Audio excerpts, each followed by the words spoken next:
Mainit na usapin ngayon sa larangan ng politika matapos kumilos ang Ombudsman at Senado laban mismo kay Pangulong Ferdinand Bongbong Marcos Jr. Ayon sa ulat, isang mabigat na kaso ang isinampa na umano'y maglalantad sa malalaking katiwalian sa gobyerno. Kasabay nito, nadawit din si House Speaker Martin Romualdez na sinasabing hindi na makakaiwas sa investigasyon. Batay sa dokumentong inihain, may kaugnayan ang kaso sa mga irregularidad na lumutang kaugnay ng paggamit ng pondo at mga kontrobersyal na proyekto ng administrasyon. Inihayag ng ilang senador na panahon na upang papanagutin ang mga nasa kapangyarihan, kahit pa ito'y mismong Pangulo at kanyang mga kaalyado. Maring sinabi rin ng Ombudsman na walang sinuman ang exempted sa batas at dapat managot ang lahat kung mapapatunayang sangkot. Samantala, tikom pa ang bibig ng palasyo tungkol sa isyong ito habang nagpapatuloy ang malalim na investigasyon. Lalong umiikting ang tensyon sa politika at ang sambayanang Pilipino ay nakatutok kung ano ang magiging kapalaran ni PBBM at Romualdez. Ang tanong ng marami, magbubukas ba ito ng bagong kabanata ng pananagutan sa gobyerno?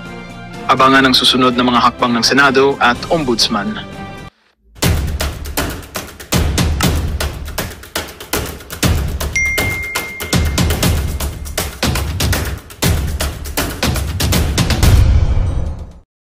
Negative tactics. But last speech ni Pangulong Ferdinand R. Marcos Jr. sa ating proclamation rally, may mga nabanggit siya while campaigning for you na wala sa kanila ang may bahid ng dugo dahil sa tukhang, wala sa kanila ang pumapalakpak sa China, at wala rin sa kanila ang mga sumuporta sa Pogo. May I ask, what's your views about this statement po of the President? Hindi naman kandidato si Presidente. Parang malabo yun, sir. Hinahangaan ko pa naman to si Senator Soto minsan. Parang malabo hata yung sir yung sinabi niyo, hindi naman po siya kandidato. Ba't yung pinagsalita? Bakit siya nangunguna doon? Even if Mr. Senator Soto means kahit hindi po siya ang kandidato, the mere fact you are under him, siya ang pinuno ng inyong alyansa. It speaks so much. Sorry to disagree with you, sir. Sinasabi namin kaming mga kandidato, hindi siya. So he was merely stating facts. And that is as far as his perspective is concerned. So it doesn't have anything to do. So parang facts daw yon according to Marcos. Parang ang dating nito, hindi kami yun. Hindi kami yun. Siya lang yun. Siya lang yung nagbitaw ng negative campaigning. Siya lang yung nagsasabi noon, hindi kami. Tila lumalayo na sila, oh. Tila naglalaglaga na sila. Ang nagsisimula pa lang parang, naku, siguro, kasi ito tingnan niyo yung opposite. Kung naniniwala ka na okay yung ginawa ng inyong pinuno niyo yan whether you like it or not. Kasi kung kay Pangulong Duterte yan, tinanong yan, bakit ganyan, nagmumura si Duterte? Hindi naman niya sasabihin ng mga kandidato ni Duterte. Si Duterte lang yun. Kami matino kami. Hindi kami nagmumura. Hindi kami Hindi, walang ganun. Ipagtatanggol pa nila. Tama, mali. Di ba? Noong panahon na nagmumura si Pangulong Duterte na bastos, lumayo ba yung mga kasamahan ni Pangulong Duterte? Lumayo ba yung mga senatoriable ni Duterte? Hindi.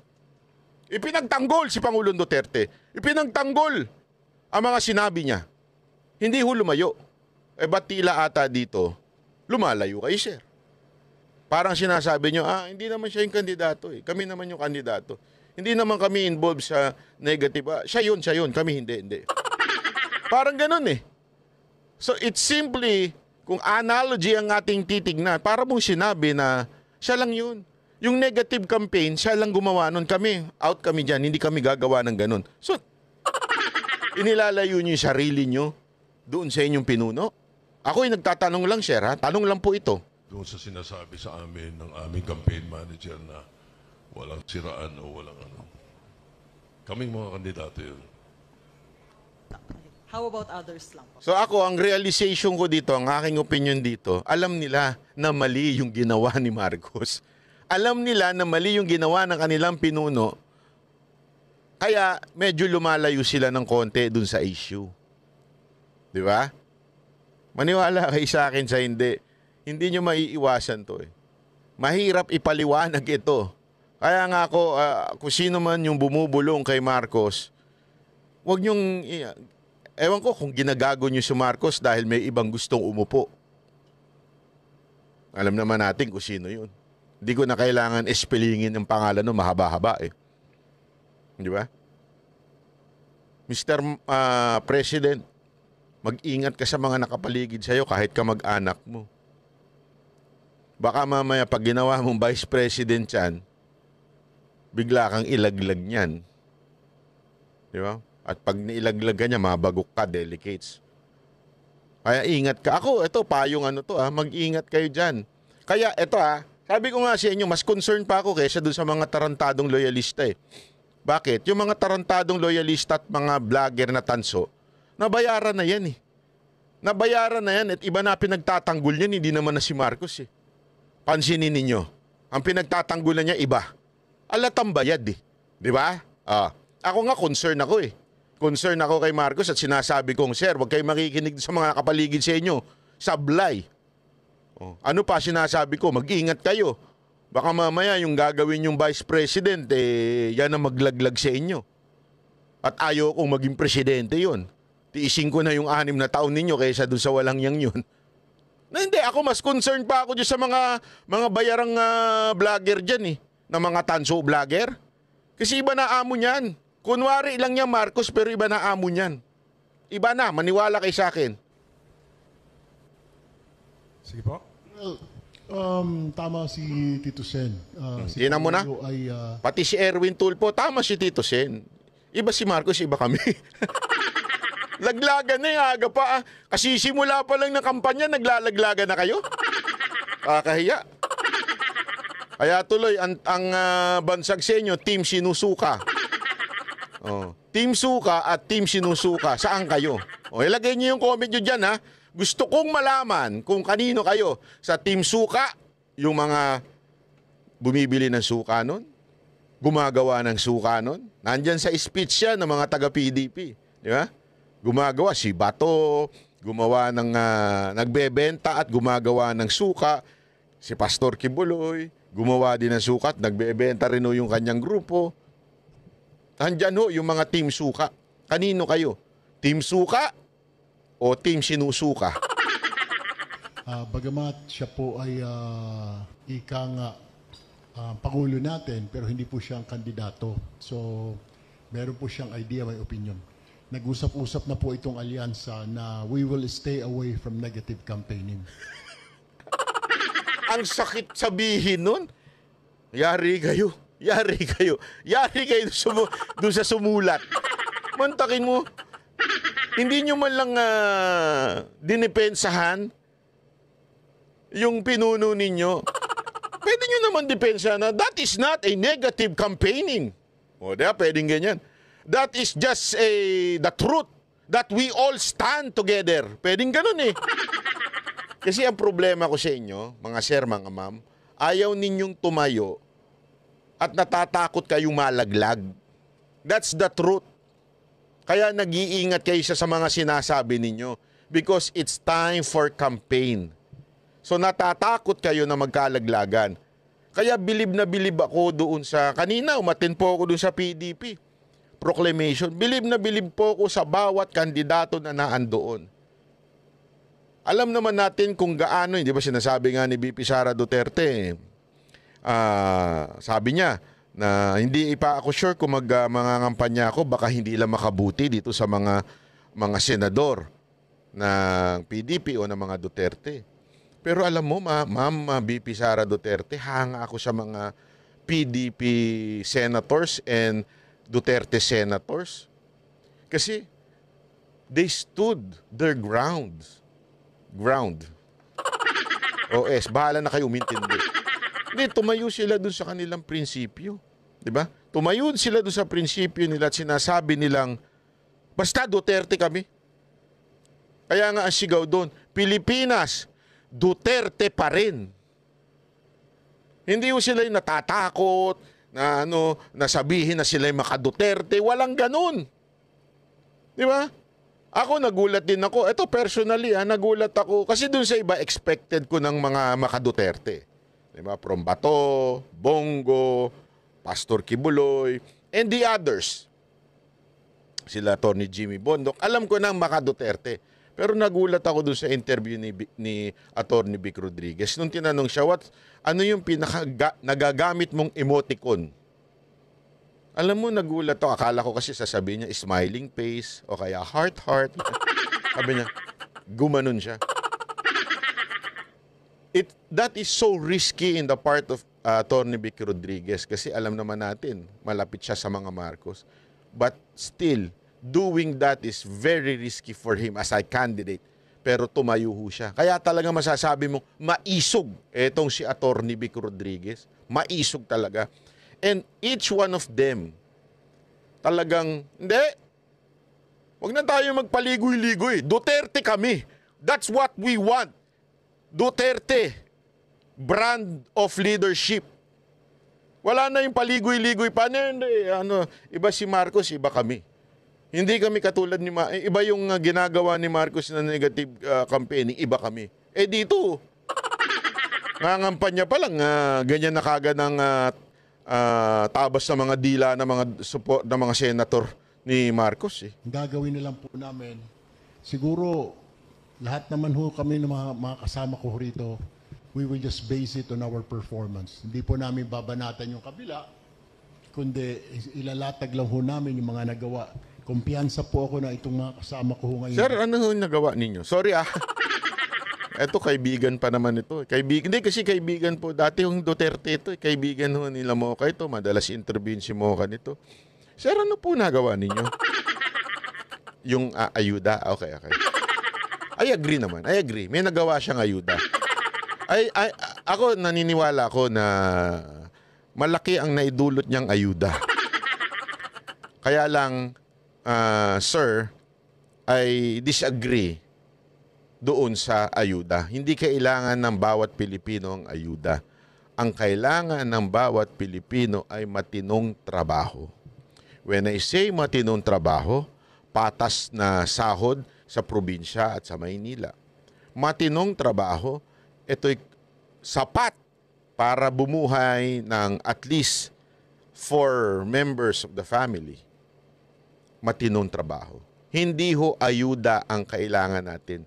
Ginagawa nating tamad ang mga Pilipino. Ito masasabi ko sa inyo. Alam mo, kayo mga kababayan natin sa ibang bansa, sa mga OFW, di ba? Mga migrant workers, yung mga residente na ng mga ibang bansa. Marami sa inyo 2 trabaho para mag-survive. Kasi if you do not do that, mahirapan kayo mag-survive sa trabaho nyo. Tama, mali? Normal po yan. Ang dami kong kaibigan sa Japan, sa Amerika. Pag nagpupunta ako, walang oras sa akin. Kasi ang daming trabaho. Meron sila sa umaga, meron sila sa gabi. Di ba? Meron pa nga ako na-meet nung panahon na nag-tour kami sa Guam. 3 trabaho niya. Meron sa umaga hanggang 3:00. Magpapahinga lang siya 1 oras. Papasok siya sa hapon. Papahinga lang siya sandali, magiging DJ siya sa gabi. Para lang maisalba yung kanyang pamilya at saka mabayaran yung kung ano mang binabayaran sa bahay, kotse. Sa Pilipinas, isa na nga ang trabaho, nagmamadali pa umuwi. Bakit? May akap naman eh. Akap ng kabit. Hindi. Ibang akap yun, diba? Yakap yun, yakap. May akap naman, kaya umuwi na maaga. Wala silang okay na ito. Hindi ko rin masisisi kasi 2 oras kang babiyahe, papunta at pabalik. Kaya pagod na pagod ka na, dadaan ka pa sa kabit mo. O edi segway ka pang ganun. Naturalmente, kawawa ka talaga. Di ba? Kaya hindi ka na nagtsatsaga kasi iisipin mo, anyway, may akap naman. Ano po ba yung akap? Yung po yung programa ng ating gobyerno para doon sa mga kapos ang kita, makakatulong. Parang tulong ng gobyerno yon para sa mga kapos ang kita. Mali. Para sa akin po pasensya ka na Representative Erwin Tulfo. Mali kasi yun eh. ginagawa nating tamad ang mga Pilipino. Dapat ang binibigay natin, oportunidad, hindi akap. Oportunidad, trabaho, ayusin natin yung mga requirements sa trabaho, yung siguraduhin natin na yung minimum wage ay talagang nabibigay, yung mga overtime talaga nabibigay. Kasi ang dami niyan eh. More than anything else, yan ang kailangan ng Pilipino, hindi mamalimos. Dahil dyan, bumabagsak ang ating bayan. Utang tayo ng utang. Tapos, sana nga ako nabibigay lahat eh. May mga nang bubulsa pa. Hindi ko lang alam kung sino yun. May ginawa. Either sa local government, sa Kongreso, sa Senado, may mga alam naman ho ninyo yun. You being the media, na I'm sure na nadyaryo din po lahat itong ito. 3 senador po, 4 po. Manny Pacquiao in the Senate before, Senator Ping, Senator Soto, Senator Tolentino, and then sa local government, si DILG, and then si Mayor Abibinay. Sa Congress po ako and si Congressman Villar. May mga ginawa po. So it will be more on performance-based. That's yung po ang napag-usapan po namin. Hindi po namin aatakihin yung kabila. Sabi nga natin, we don't like that negative publicity. Pero yung kay Pangulo po, siya po yung Pangulo. Hindi naman po natin pwedeng diktahan ho yun. Kanyang opinion po yun. Maraming salamat po. Yun na. Inihiwalay na nila yung sarili nila sa Pangulo. Hindi, totoo. Kung... ngayon, bumibira si Pangulong Duterte. Pustahan ko sa inyo yung mga senador ng PDP at saka ng mga sinama nila. Hindi ikakaani, hindi nila sasabihin na, hindi, si Duterte lang yan. Iba kami. Hindi kami bibira. Walang ganoon. Tama, mali. Ay, sus, ginuog yun do. At saka, dagdag lang, ano? At saka there is such thing as, hindi naman naninira kung may pinupuri ka eh. Meron kang binabanggit na fact. Tapos hindi nagagawa ng iba. Di ba? Hindi, for example, pag sinabing nung crisis, nung pandemic, sino yung mga nakatindig doon physically? Ako, Senator Lacson, Senator Tolentino. Diba? Sinabi... Sir, si Senator Bongo, ang bilis nyo naman ata makalimot. Number 1 yan no, sa health crisis nung panahon ng pandemya. Nakalimutan nyo, sir? Ang lupit nyo, sir, Sorry, Pero, hindi ako papayag, eh. Amin yun. Pero hindi namin kayo nang magsasabi o mag-iisip, yung mga iba pala 2 taong hindi pumasok. Di ba? Ganon. Pero, ang sinasabi namin, yung perspective na... Sir, ba't di nyo nabanggit si Senator Bongo? Wala pong absent si Senator Bongo. Wala po siyang absent, kahit tingnan nyo record. Mula nung naging senador siya, no absent. Kahit nakakapag-ikot siya sa mga malasakit center, kahit nakakapag-ikot siya dun sa mga sinisigurado niya, yung batas na nagawa niya ay napapatupad ng tama. Talagang binabantayan niya. Alam mo kinaganda kay Senator Bongo, bakit nasa taas? Aside from talagang adikto, adik talaga si Bato. Si Senator Bongo. Adik sa serbisyo yun. Kasi yun, ang daming nagawang batas at sisiguraduhin niya yung batas na i-implement. Kasi talagang concern niya yung health system ng ating bayan. Talagang gusto niya, hindi pa pwedeng hindi matupad o hindi ma-implement yung batas na ginawa niya. Pinupuntahan niya yan. Pero hindi po siya nag-absent ni isang beses. You can check the record. Never nag-absent. Bakit hindi mo binanggit? Akala ko pa para sa kasatotohanan.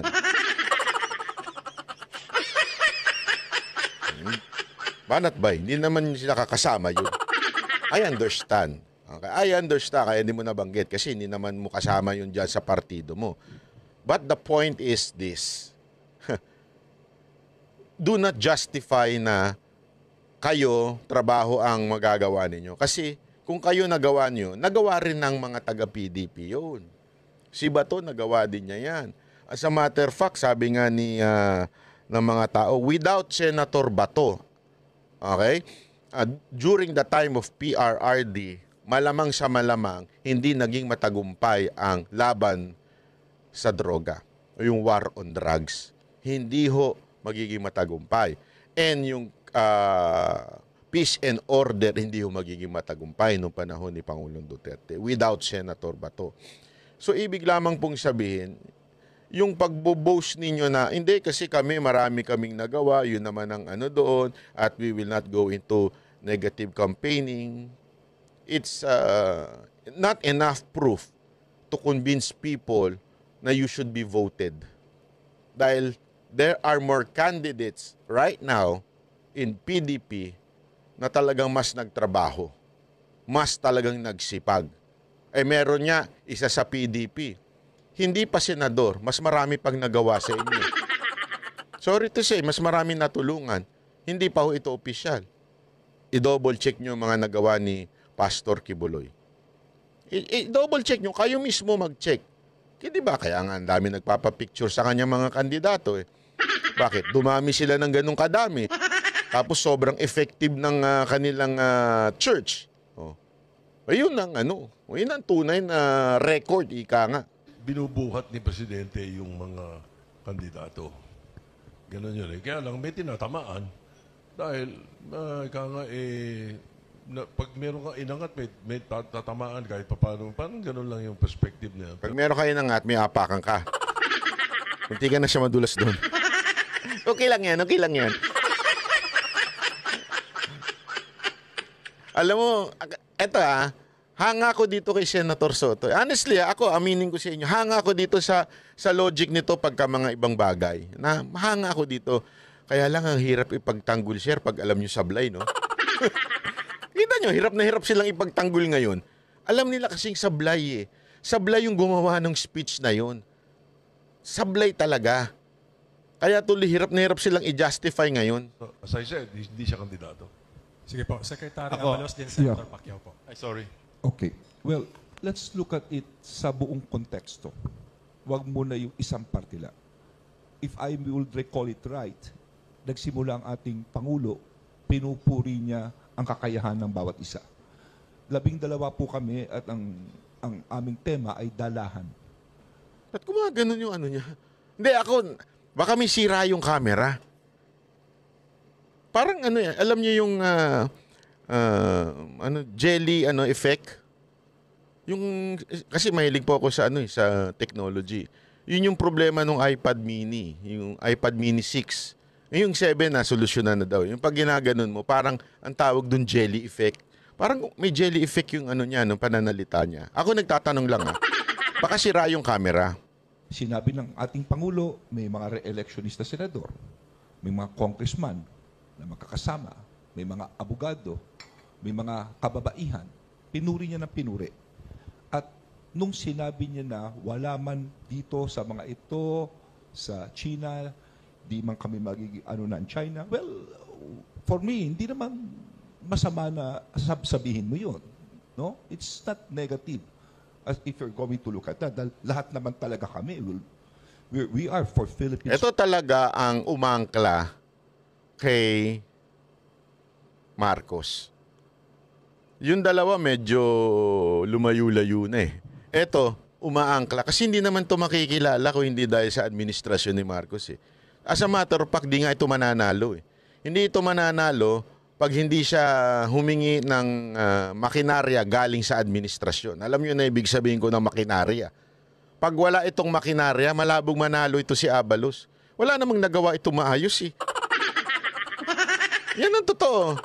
Ang nagawa lang nito maayos, sumipsip. Ito ang dalawa sila ni Binay.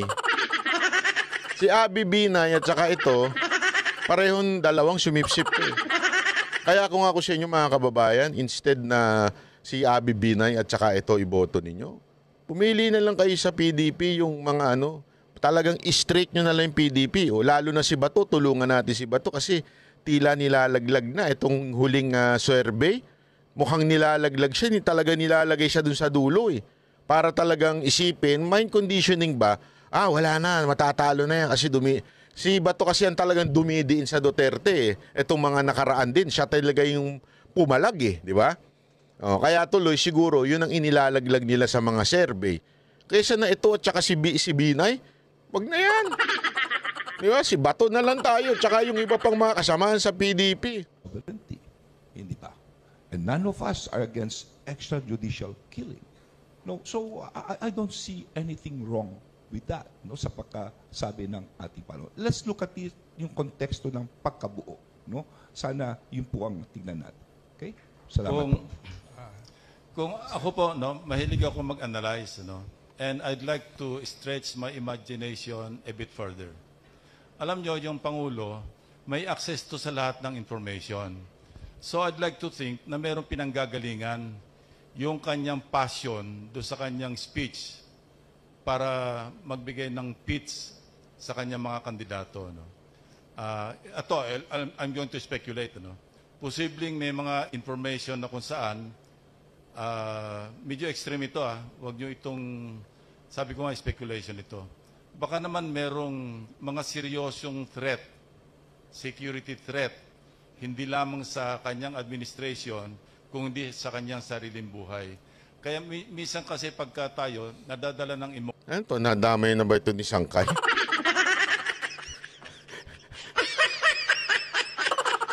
Sangkay, ikaw ba yan? Parang nagiba si...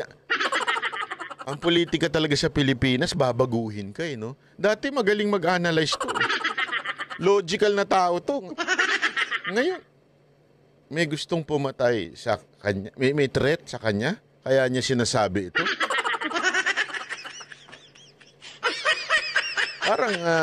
Parang wala sa hulog yun, emotion na-express natin in a subliminal manner. No? Na isasama natin sa ating pananalita dito mismo sa presscon, pwedeng nakakasagot tayo sa isang tanong na medyo lumalampas tayo doon sa tinatawag nating yung norms. Ano? So, yun lang ang masasabi ko.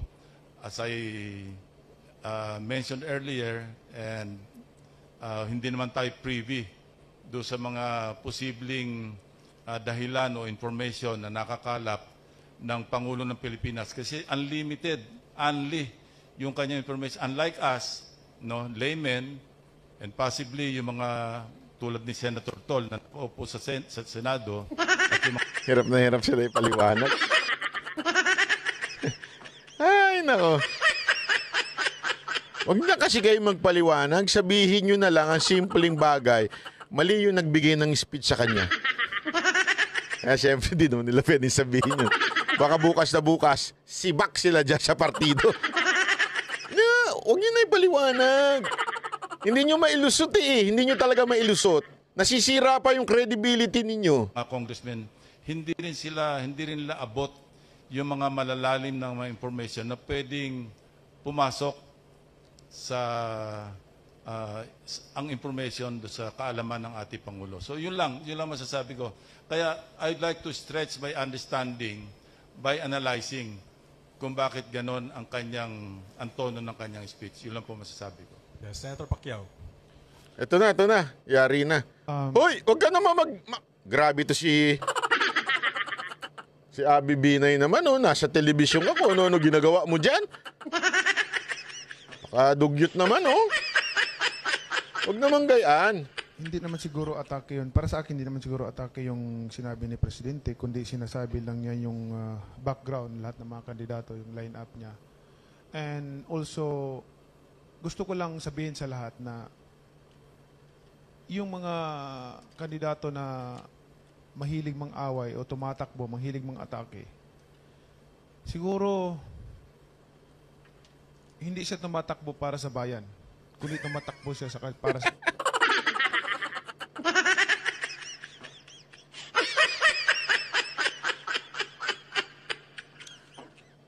Sakit mo sa bangs, Senator Pacquiao?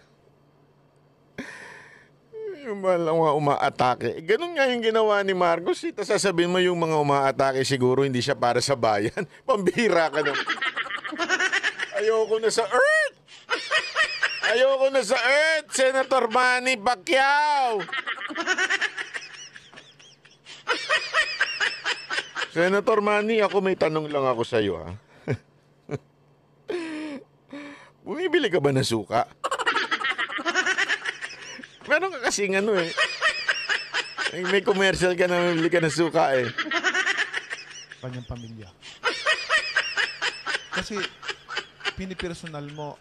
At the end of the day, ang taong bayan naman ang pipili. Kami ay nandito tumatakbo, nagpipresenta ng aming advocacy. Si Marcos nga yung gumawa nun eh, kaya nga tinatanong sa inyo eh. Tapos sasabihin mo, yung mga politiko na nagsasabi ng negative campaigning, ano yan, hindi yan para sa bayan. Ayoko na. Itigil na tong kalokohan na to. Itigil na. Pinasasakit mo ulo ko. Senator Manny, ano na ba nangyari? Para mapaganda natin ang pamumuhay ng bawat Pilipino, mapaganda natin ang Pilipinas. Yun ang trabaho namin. Kaya kami tumatakbo para ipaalam sa inyo na ito yung plano namin na para sa kinabukasan ng ating bansa. Hindi namin kailangan. Magandang balita ang hatid namin sa inyo ngayong araw. Sa pagtatapos ng aming balitaan, nagbigay kami ng mga mahalagang impormasyon. Maraming salamat sa pagtutok at pagsuporta sa aming programa. Huwag kalimutang manatili sa mga susunod na araw para sa mga bagong balita at mga kwento na dapat nating abangan. Mula sa Boses ng Masa, magandang araw, Pilipinas!